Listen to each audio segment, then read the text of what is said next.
बल्लारपुरातील 17 वर्षीय तरुणाची विसापूरमध्ये निर्घृण हत्या। बल्लारपूरमधील 17 वर्षीय विराज आगधारी या तरुणाची विसापुरात पाठलाग करून हत्या करण्यात आल्याची धक्कादायक घटना घडली आहे।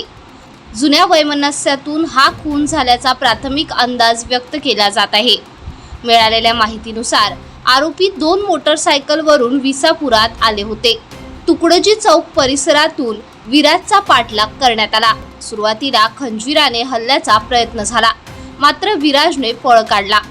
त्यानंतर रेल्वे फाट्याजवळ आरोपींनी त्याला गाठत दगडाने डोक्यावर वार केले। या हल्ल्यात विराजचा मृत्यू झाला। घटनेनंतर आरोपी फरार झाले असून पोलीस त्यांचा शोध घेत आहेत। पोलिसांनी घटनास्थळी धाव घेत तपास सुरू केला असून फॉरेन्सिक पथकालाही पाचारण करण्यात आले आहे।